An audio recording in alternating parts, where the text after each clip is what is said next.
All right, so Chapter 3. We're going to look at these learning objectives. We're going to talk about judicial review, talk about jurisdiction, going to get into the trial process and appellate process, and also look at discovery. And then finally, we're going to look at alternative dispute resolution. How much you think attorneys charge an hour? Too much. I don't think that's possible, but anyway. What? Give me. What? 85 what? You know an attorney that charges $85 an hour? So you get what you pay for. I do a lot of stuff on a flat fee, well, kind of flat fee basis, but like estate planning, real estate, I'll say this is what it's going to cost for a trust. This is what it's going to cost for your real estate closing. So I don't do so much fee basis now, but when I was between $150 and $200, and that was a few years ago. So $300 an hour is not too uncommon these days. If you went around and looked in Grand Rapids, that would be a fairly common rate. So $300 an hour, takes me a couple hours to do a complaint, takes me like half a day to do a motion. Like let's say, how many day trial would we have? So why are you teaching school? Yeah, well, money isn't important to me. So it actually is a lot less stressful. I mean, I just hook up a mic and just start sitting here and talk. That's all I have to do. So how many day trial? Let's say 3-day trial.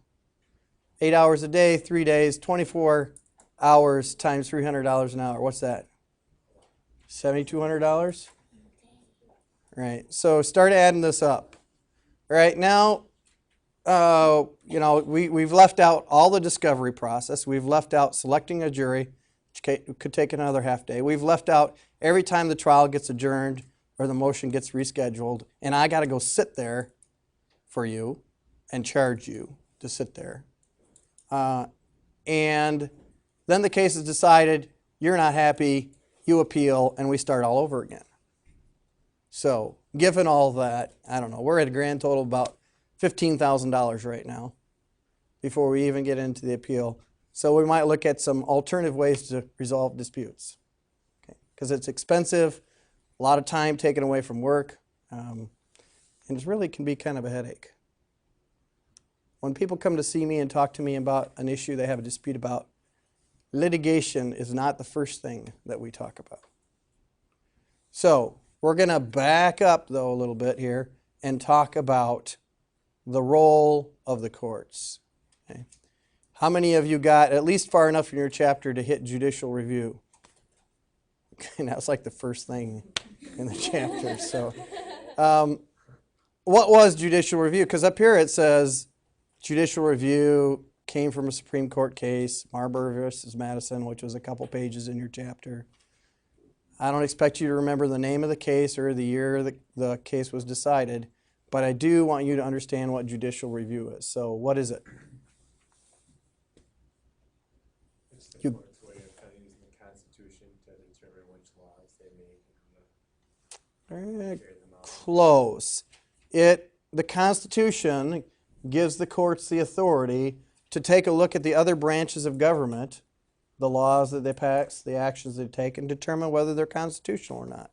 That's what the Supreme Court said. The Supreme Court said in order to ensure we have this balance of power, we have to be able to look at the actions of the other branches of government and determine whether they're constitutional or not. Okay? We don't just interpret our own law in a corner here. We actually look at the other branches of government. Okay? So, one of the first terms we come on is jurisdiction. And when you're on TV, or you're on TV, you're not on TV that often, but you're watching TV, you're watching cops, some cops beating some guy over the head or something. You know, they use the term jurisdiction. What are they usually talking about?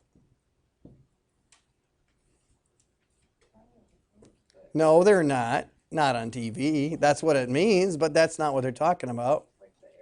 Right. Often, on cops, they're talking about, they pursued them too far or something. It has to do with the geographic area. But that is not what it means in this chapter and in the law. Okay?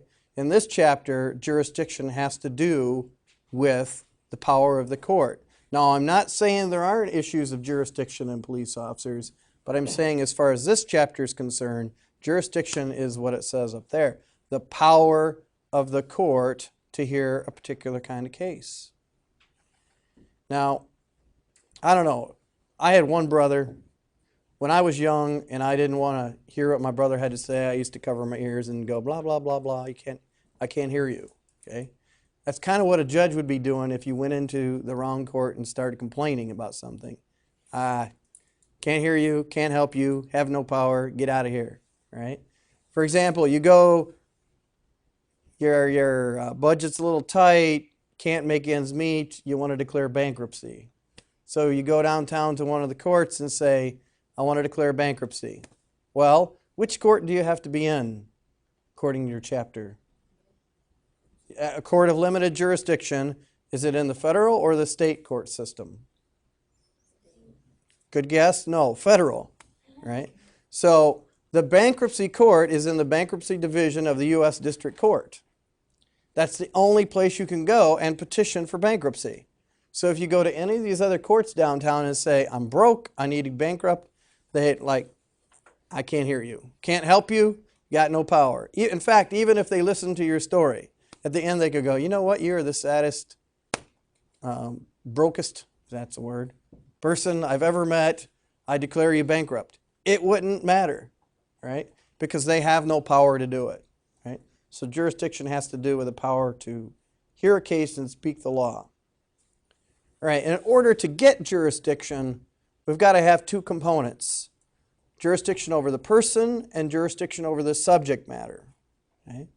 To get jurisdiction over the person, we got to let them know that there's some kind of lawsuit or criminal action being taken against them. What was that called in the last chapter, where you let someone know that something's going to happen? Due process. So jurisdiction over the person is all about due process, letting that person know, hey, you, the court wants to do something. Okay? So generally, Michigan courts have jurisdiction over the people within Michigan. Does that make sense? Right? If they're within the geographic boundaries of Michigan, Michigan courts can decide cases about them. Just have to let them know. However, not everybody that you want to sue is in Michigan. I mean, think about it. We were talking about interstate commerce and where we get products these days. Isn't there a good chance that we might be injured or the product might be defective, but it's not someone who's within the state of Michigan? The seller isn't? That's pretty common, right? So there are these long-arm statutes. Anybody ever heard of the long arm of the law? Kind of reaching out and touching someone. That's kind of what we're talking about here. And what do you need in order for a court to get jurisdiction over you if you're not within the state? Minimum contacts, which is what? In business law, it means doing business within the state, right? And there's lots of things that could count towards doing business. Having sales representatives, having a franchise here, talk about the internet a little bit. So there's lots of ways that a corporation or an individual could have minimum contacts with the state, even though they're not within the state. The court could also have jurisdiction over the property. Even if the person's not within the state, if the property is located here, then the court can get jurisdiction over it. So someone might have some real estate here, some personal property here. Even though they're not here, the court could seize it if they do it properly. We talked about that. This jurisdiction is called in rem jurisdiction, which means over the property.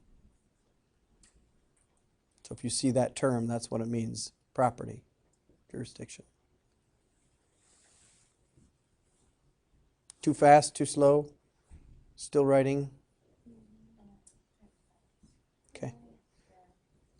Okay. I'll go slower.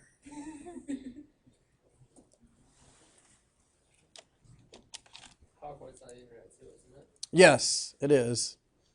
Probably should have put it out there a little sooner so you could print it out before class, but you still can go out there and get it if you don't want to write all this down. So, in rem jurisdiction is property jurisdiction. You also need jurisdiction over the subject matter, and we already gave you an example of this, bankruptcy. Okay? So even though the court has given you notice, they also have to be the right court for you to come to. You don't go to a criminal court for a family matter, and vice versa.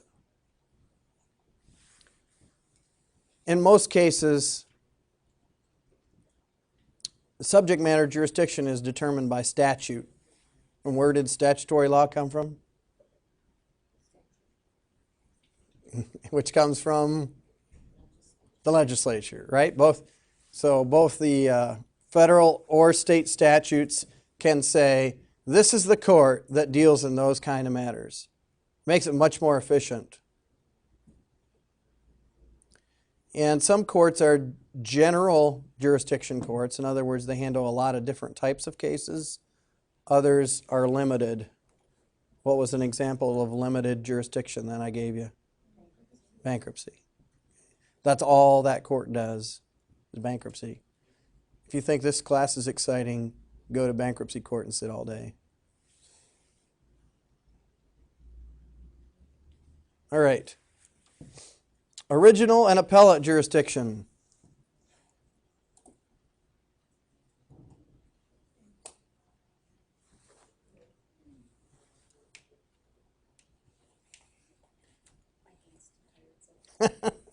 Well, you know, I don't know how much it really helps to write everything down that's up there.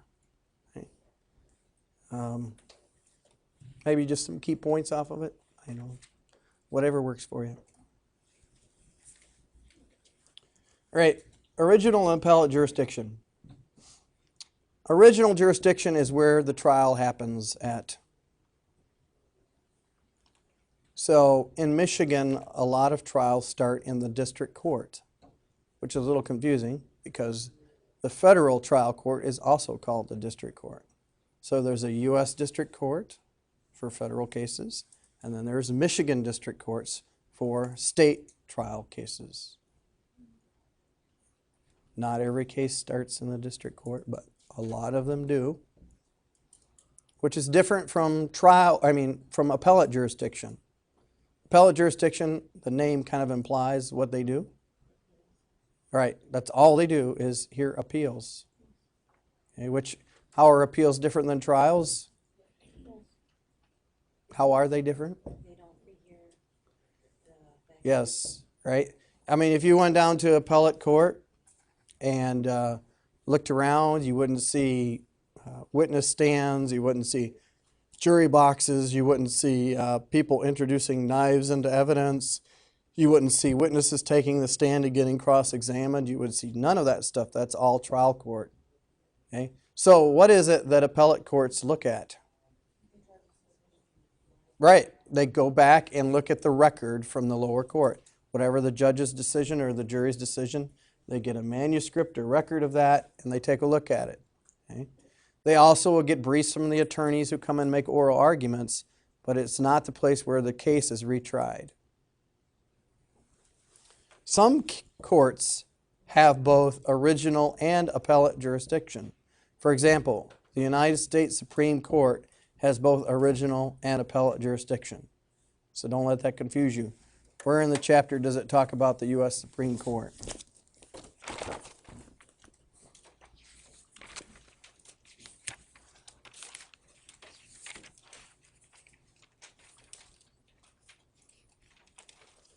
Look on page 85.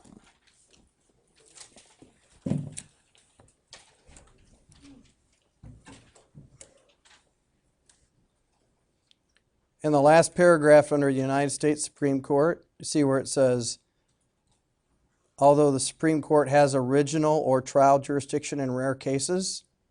Okay, so you would have to look at the Constitution to see what those cases are. Most of the work is appellate work. Okay. How does a case get to the United States Supreme Court on appeal?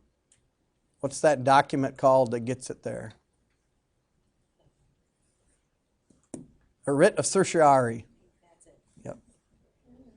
Which means, please hear my case. Not actually, but that's what it means. So, lots of cases are considered by the Supreme Court, but a small percentage of them are actually heard by the Supreme Court. Okay? You know, on TV they always go, I'm taking this thing all the way to the Supreme Court, right? Well, now you see that's not the case, because not every case is entitled to get to the Supreme Court. If it's not a trial in the Supreme Court, which again is very rare, then it has to go through this process to possibly get there. Yeah. The types of trials that are held in the Supreme Court, would those be like, sit on the same? Look at Article 3, Section 2 of the Constitution, which is back in Appendix A.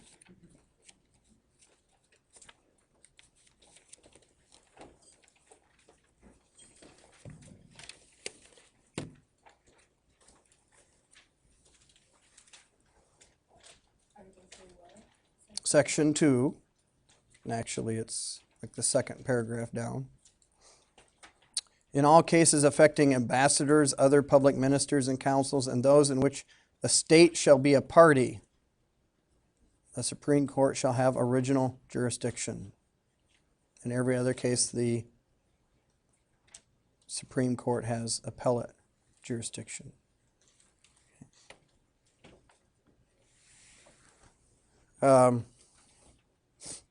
So almost every case comes through the appellate court process, and if it's purely a state issue, this is important for you to know.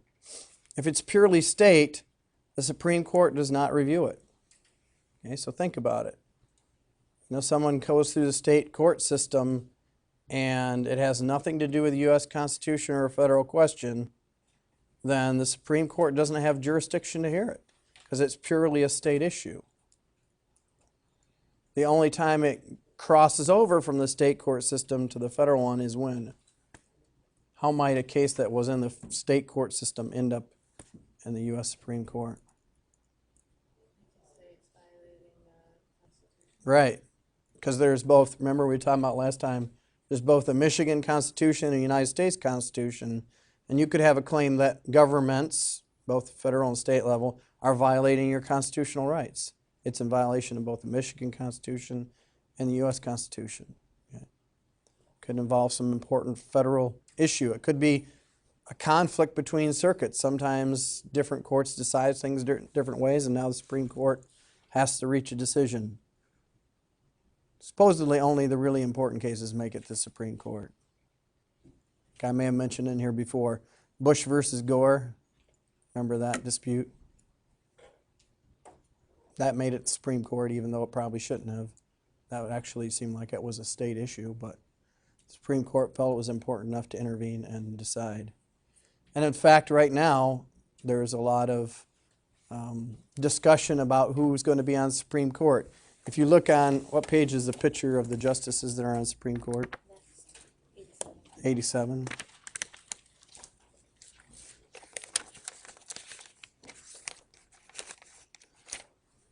Right. There's not that many of them. They're getting older.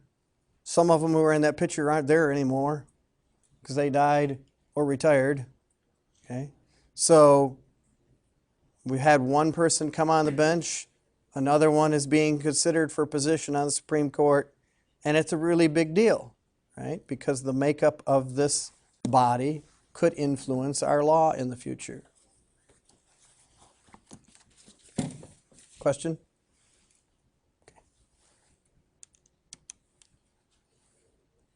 All right, so we talked a little bit about states having jurisdiction over their citizens and reaching out with long-arm statutes. Now let's talk about how federal courts get jurisdiction. We already mentioned one about 3 times. If it involves bankruptcy or something the statute says is purely a federal matter, then the federal courts have jurisdiction. In fact, there's a diagram in your chapter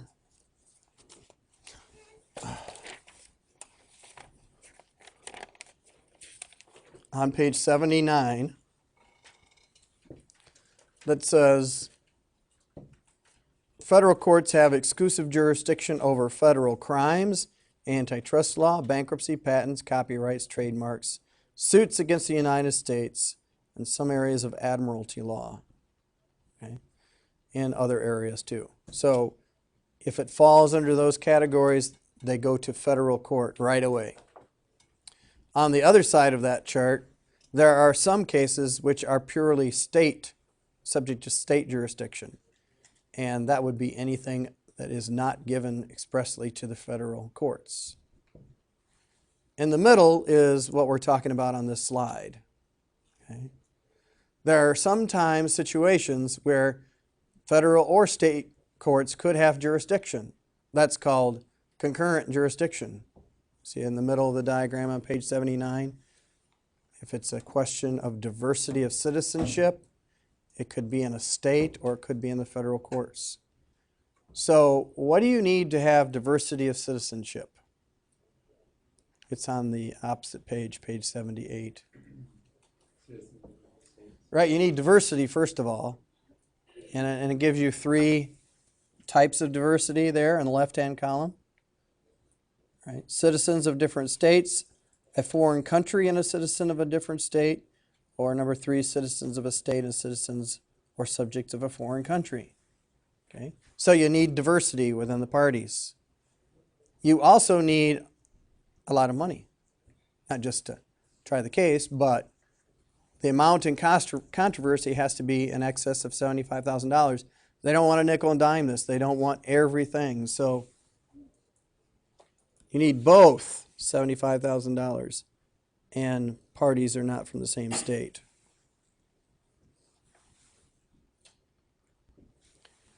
Right, so exclusive versus concurrent is another way of looking at jurisdiction.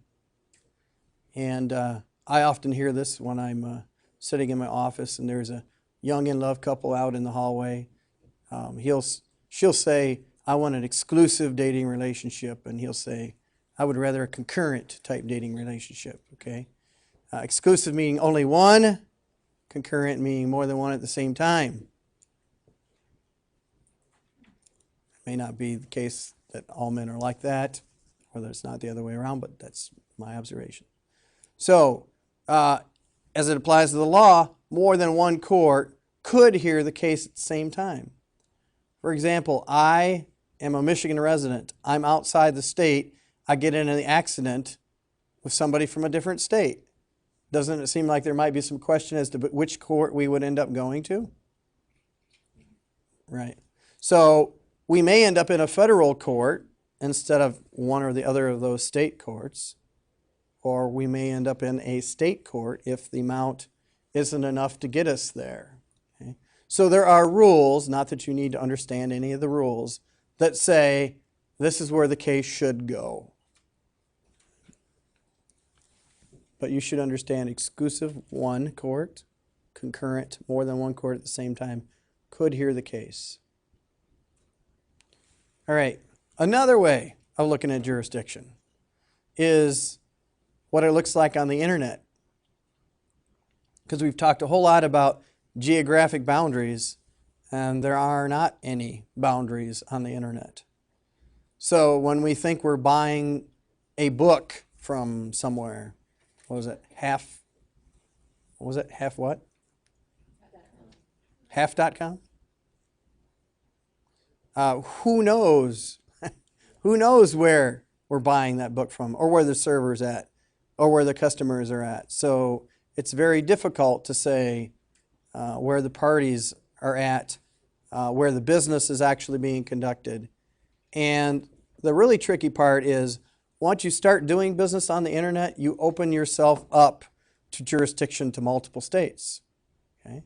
Which is much different than open up a mom and pop shop down the street, just dealing locally with local people. There's not so much of a question because they come to you, right? They come up with a sliding scale. On one end is a passive website. We sell shoes. Picture of a shoe. That's it. No way to buy them. Not reaching out and trying to solicit business. Just a passive website. In those cases, the courts have said that's not enough to confer jurisdiction on all the states that could see that website. On the other end is e-commerce. If you put a site out there and you open it up for anybody, anywhere, to purchase from your site, you've just opened yourself up to jurisdiction to anybody from any state that buys from that site. And it's not just states, right? I mean, you could be dealing with international business or clients. Right? Anybody ever purchased or sold anything on eBay? Yeah? Like what? Cell phone. Okay. Where'd you get it from? I mean, you purchased it. Was it from another state?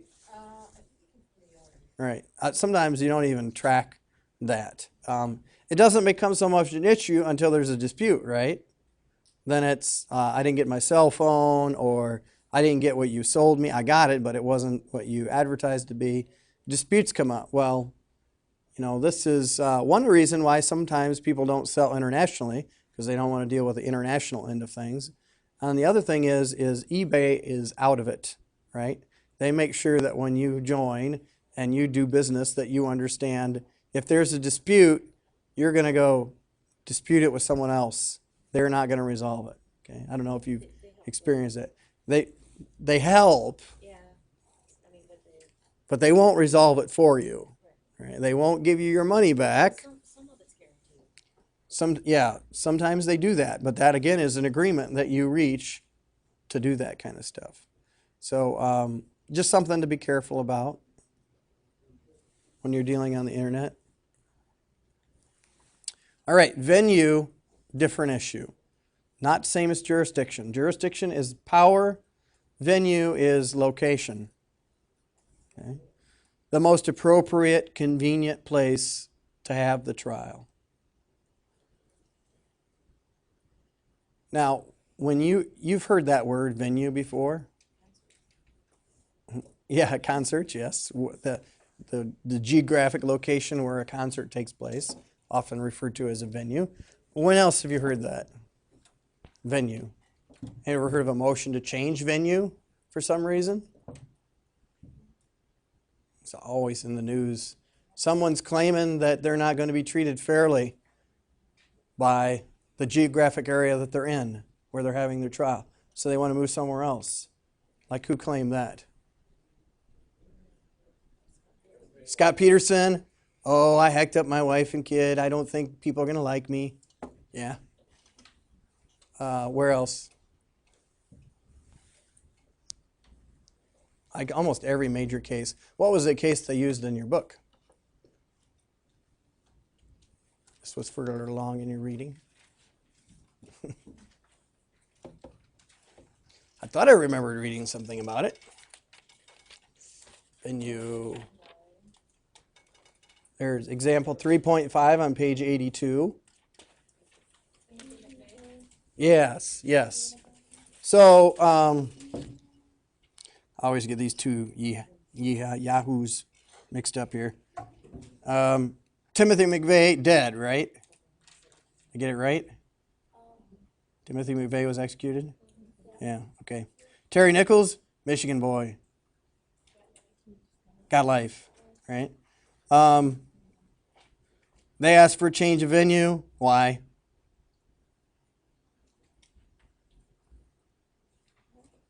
When both those cases were going on, they asked for change of venue. Again, federal building blown up, lots of people dead. Didn't think that, people would like them too much, right? Recently, Terry Nichols asked for a change of venue again. Why would he do that? Since venue has to do with the most appropriate location for a trial, and if you look at this, it says Nichols was sentenced to life imprisonment. His trial's over, he's been sentenced, he's sitting in prison for life. So why is he asking for a change in venue now? Do you just forget? What? Different case. They're trying him again, right? So the first time they, and this has a lot to do with jurisdiction. Timothy McVeigh and Terry Nichols prosecuted federal court for killing federal agents in a federal building.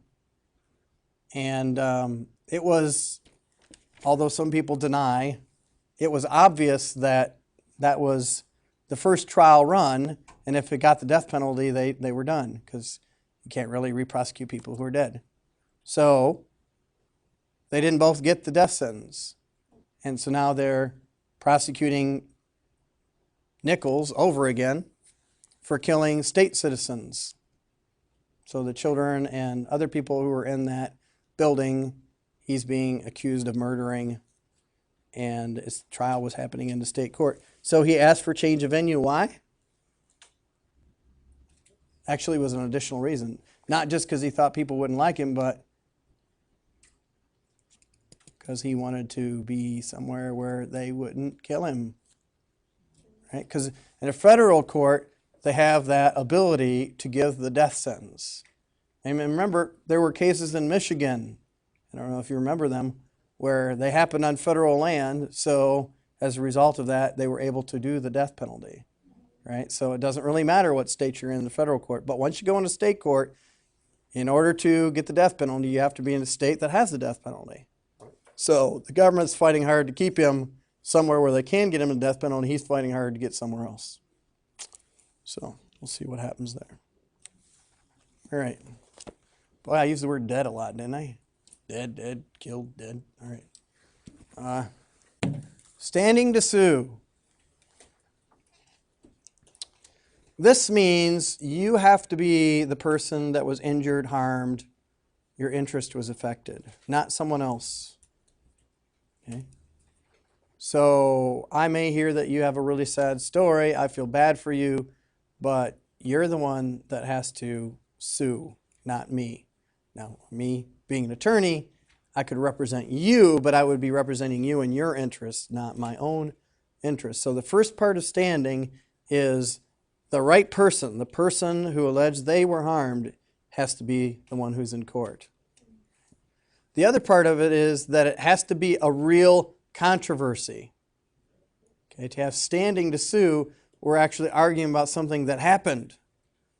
So like, let's say I go to McDonald's, which I did this weekend with my 2 sons, and got them a toddler toy. Now, I look at the toddler toy, I'm like, this is insane. Look at this toddler toy. My kids could swallow this and choke. And so I sue McDonald's. Do I have standing? Well, the first part of it I do. I mean, it's my kid, and I can represent my kid, and if it had happened, you know, it would have been their injury. But yeah, you're right. The second part's the missing part. I can't sue because of something that might have happened, that could happen at some point in the future. Courts have to be deciding real cases, not just hypotheticals that might occur. All right, here's kind of what the court systems look at both federal and at the state level. Don't pay too much attention to Texas. Not too many good things came from there. Anybody from Texas? All right.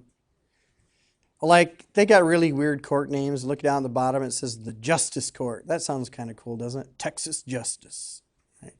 But don't pay attention to the names. The names can be confusing. In some states, like New York, their low court is called a superior court. Doesn't make a lot of sense to me, but that's how they do it. But understand, in every court system, there's a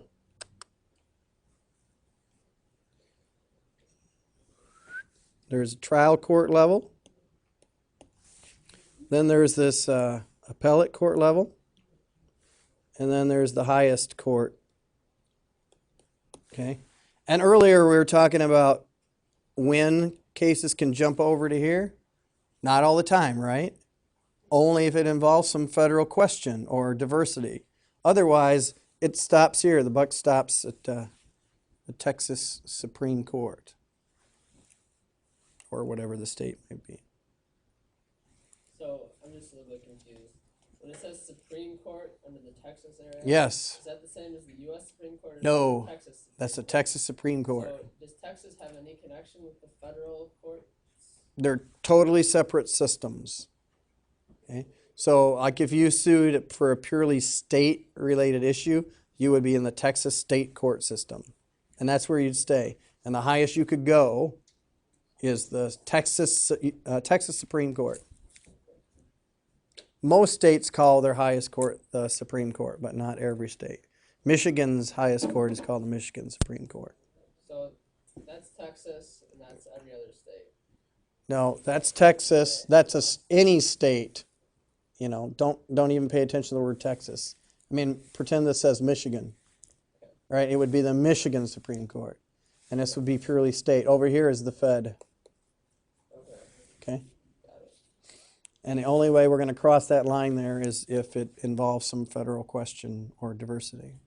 So the state Supreme Court's equal to the. It kind of looks that way on the diagram, but I guess sometimes people think Michigan Supreme Court and then higher to that, the U.S. Supreme Court.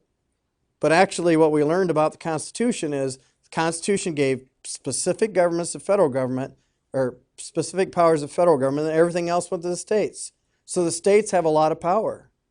And the U.S. Supreme Court does not have any say in a case that should not go outside the Texas Supreme Court. So if it's a purely state issue and the Texas Supreme Court decides it, that's it. It's not like they're the boss of the Texas Supreme Court and get to tell them, yeah, we don't like the job you did today. Let's redo that. A lot of people have a hard time with that because it just seems like they should be the next one in line. And they are if it involves federal question or diversity. But other than that, the Supreme Court or the Constitution doesn't give them jurisdiction to hear those state court cases. All right, so a trial. You don't have to write all this down.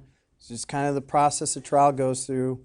When it says up there that there's a record, don't get an idea that every case is recorded, and then there's a record of it. Like you get a parking ticket, speeding ticket, a lot of small claims, there's not any formal record of it. And a lot of people don't understand that, and it's not always consistent within the courts. But more important cases, more formal cases are actually reported and recorded. They start with an opening and closing. Juries are selected, which we learn in your chapter is called voir dire. Evidence is presented. Witnesses are examined and cross-examined. If it's a jury, it's called a verdict. If it's a judge, it's called a judgment. Now, in your book, there's a complaint. What page is that on?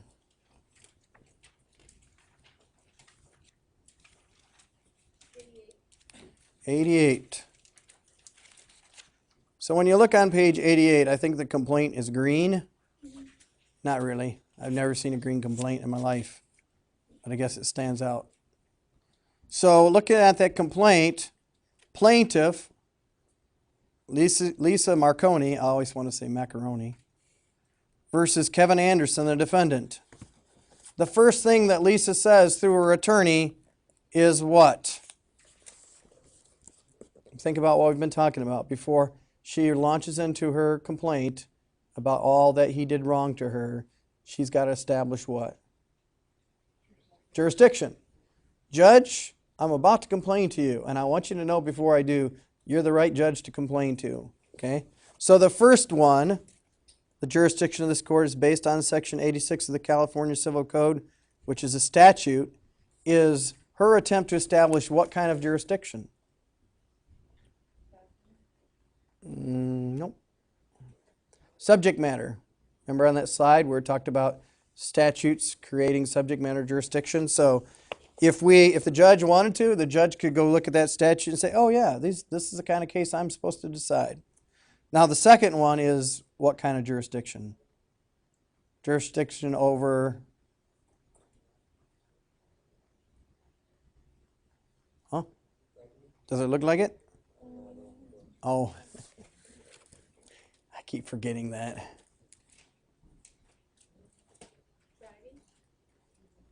driving jurisdiction?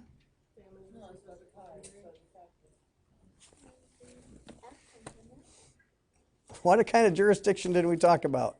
The court had to have two kinds. Subject matter and the person, right? And so which is this? Number 2 is the person, right? I'm just asking a really obvious question, but it says the plaintiff is a resident of California, right? So the court needs to know that. And, oh, by the way, Judge, the defendant is a resident of California too. That's personal jurisdiction. We're within your geographic boundaries, Judge. You can decide this case. And then she goes on to complain that she was minding her own business on Rodeo Drive. And all of a sudden, Nasty Kevin came along, ran into her. He was really negligent. And as a result of that, she suffered $10,000 in medical bills, lost wages, and needs her car fixed, right? Now, she, on top of this, attaches a summons, which is the next thing down up there. The summons says, hey, you're being sued. You got so many days to answer, file a motion, or get to court. Okay? Now, thinking back about what we talked about last class, this is that notice, hey, you're being sued. You better do something about it. All right, the defendant can file an answer, and this is how the defendant's answer could read. Judge, I'm the defendant, and I admit that this statute says you're the one that decides it. And it could at this point say, but I don't even live in California. I don't know who this crazy lady is, right? That would be a motion to dismiss, right? Oh, you got the wrong guy. You know, Kevin Anderson seems like a fairly common name, right? Let's say that gets thrown out. It's the right Kevin Anderson, right? Then he goes on and says, on September 10th, 2005, I was minding my own business. This gal was driving down Rodeo Drive, not paying any attention, ran into me. And as a result, I got all these bad things that happened to me. So I want you to pay me, right? So that would be the defendant's answer. Now, after that, there could be a pretrial motion. The pretrial motion could say, Judge, even if you give the plaintiff everything, agree with all the facts, we admit all the facts, I still didn't do anything wrong, right? Probably not in this case, but that could be one of the things that could be argued. Or, Judge, you don't need to have a long trial. You can look at the facts. You can decide this. It's just a single issue of law that has to be decided. That doesn't work, all right? So now we're at discovery. Discovery is finding out what evidence the other side has. So what kind of things does Lisa want to know? The plaintiff, what does she want to know about the defendant? Driving records, maybe, is that the kind of thing? Sure. I mean, think about it. You're suing someone that ran into you. What kind of things would you want to know about them? Right. Do they have insurance? What kind of insurance do they have? Was it in effect in that date? How many assets do they have? What's their driving record? What witnesses do you intend to call at trial? I mean, there's all kinds of questions you would want to know before you go to trial. Same thing with the other party, right? Do you run around doing this all the time? What's your driving record? Were you drunk? I mean, there's all kinds of things you're going to want to know. What witnesses are you going? So you go through all this. You might even have interrogatories, which are written questions that are under oath that you would ask the other side. Admit that you didn't stop at the stop sign. It could be oral, which would be a deposition. Come in, sit down under oath, and we're going to ask you some questions, right? So then later when you're at trial, you've kind of locked them into what they're going to say. I mean, you know on TV where they always show the surprise witness coming in, dun-dun-dun, you know, and they've got all the answers and no one knew anything about them?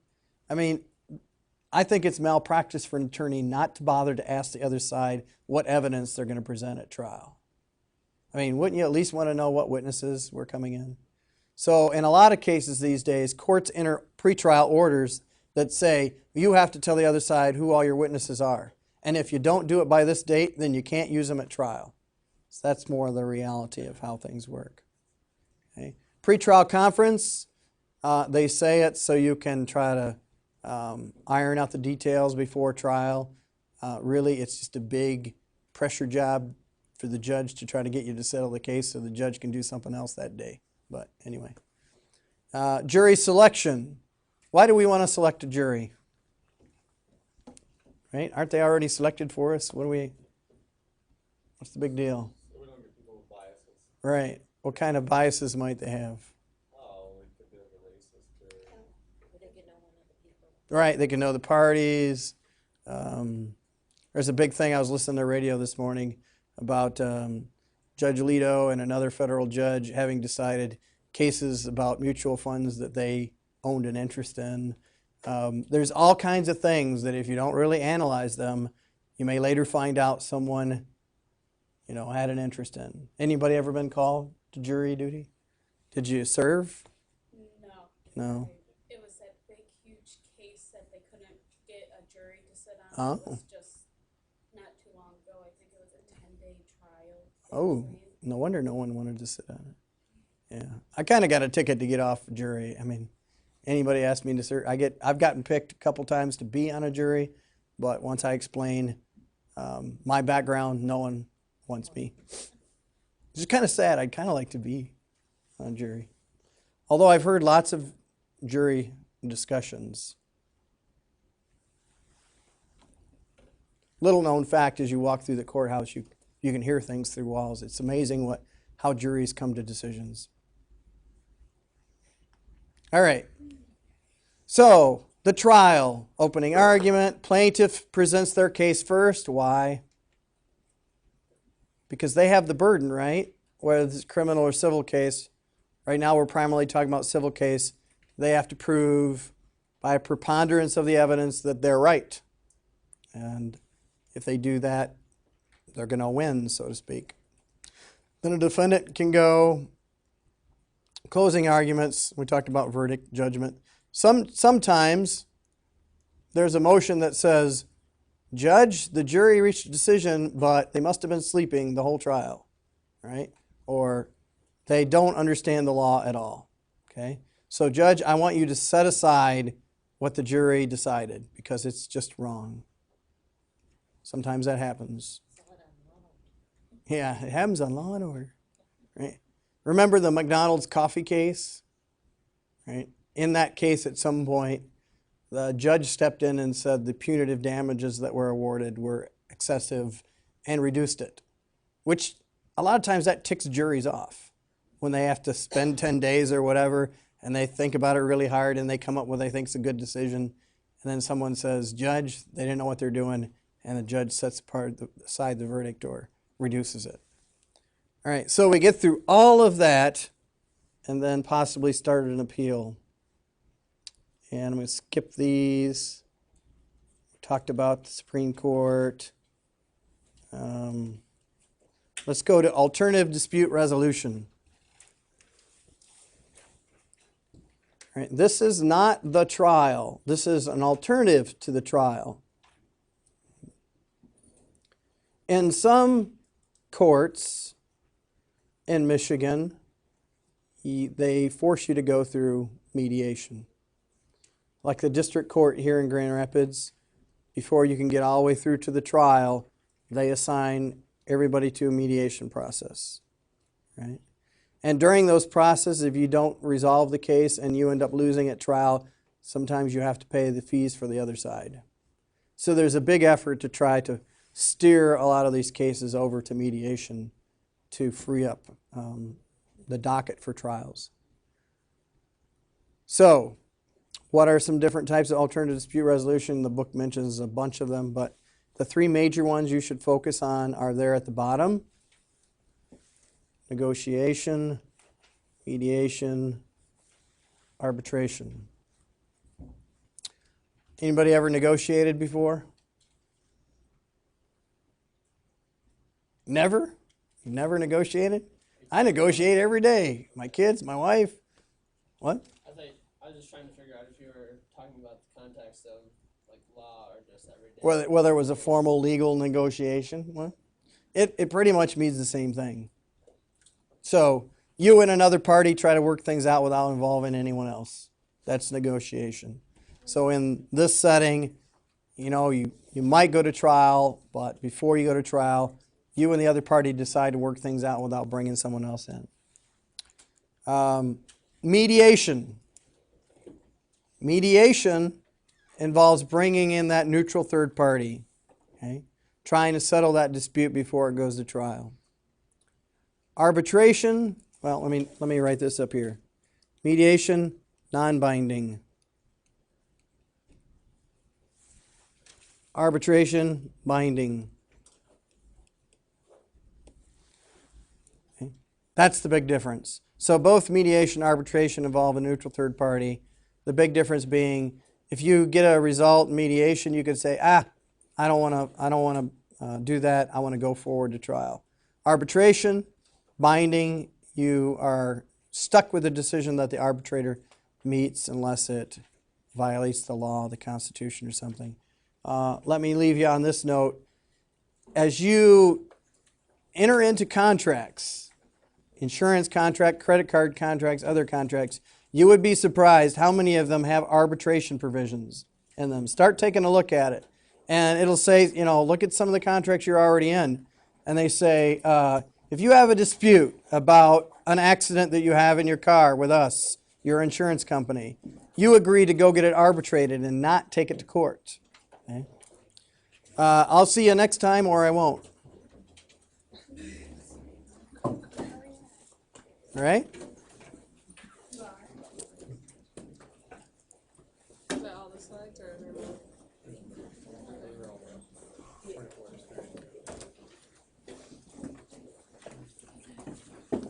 Yeah, in our group, so we all have to agree